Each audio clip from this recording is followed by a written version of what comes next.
У ингушей один вопрос на повестке дня – восстановление Ингушской автономной республики, упраздненной по воле Сталина и его ближайшего окружения. Никакого другого вопроса в ближайшее время ингуши не ставят, и до тех пор, пока этот вопрос не будет решен центральными органами, мы будем настаивать на это самым категорическим и решительным образом. Там было около 19 человек, присутствовало все наше руководство, исключительно хорошо выступил наш секретарь обкома партии Яков Сергей Васильевич.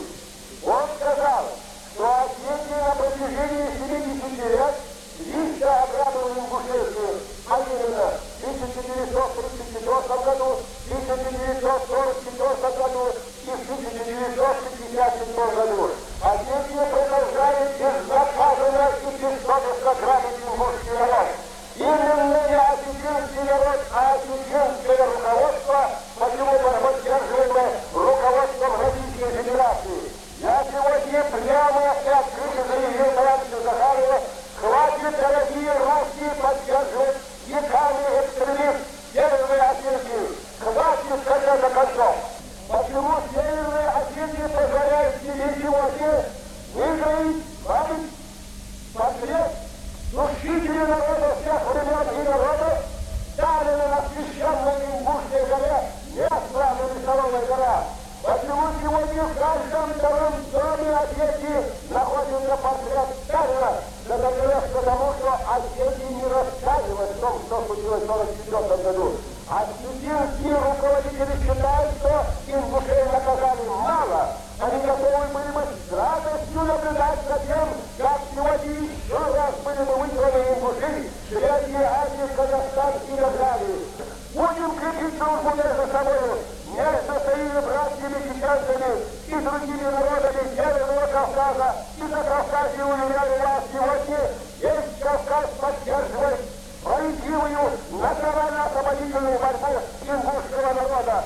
Сегодня нет на земном шаге колоний, кроме двух, палестинской и ингушской. Позор осетинским националистам, позор тем, кто в Москве поддерживает этих мракобесов на протяжении 250 лет. Сколько же может ингушская нация терпеть?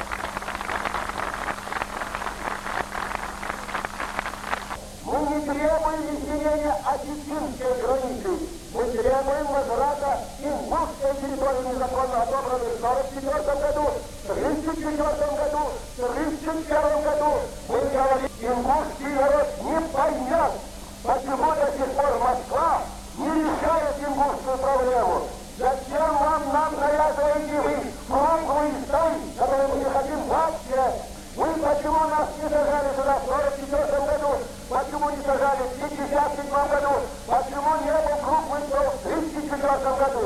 Вы нас незаконно в течение 24 минут и часов вышвырнули в Сибирь номинацию. Как, пожалуйста, издайте указ, восстановите Ингушскую автономную Советскую Социалистическую Республику, когда мы сядем за стол переговоров с любым дьяволом, если это нужно.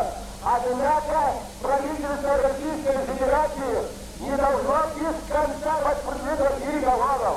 Отдельные обстановки, создание комиссии без конца тянуть решение ингушского вопроса. Когда конца ингушей пригородный район и город Ачелепичи или Буру, будем говорить прямо, я думаю, что для всей славянской нации Киев и Киевская Русь. Да, дорогой товарищ Захаров, Ленинграду Горбачеву и всем органам и местам, что ингушская нация не уступит ни одной пяти своей земли. И если сегодня или завтра на боях между Осетией и ингушами заговорят автоматы, то это не вина ингушской нации, это вина правительства Российской Федерации. Сегодня мы так заявили даже Захарову. Осетины и ингуши прекрасно знают друг друга. И если бы Россия Осетию не поддерживала, Осетия бы ушла ночью с территории Ингушетии. Я вам это заявляю.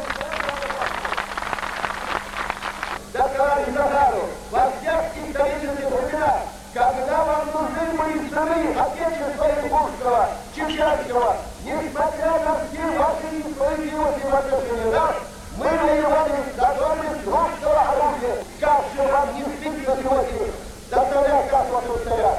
Поэтому, дорогие ингуши, у меня к вам огромная просьба. Есть, может быть, провокаторы. Если мы сегодня проявим максимальную сдержанность, бдительность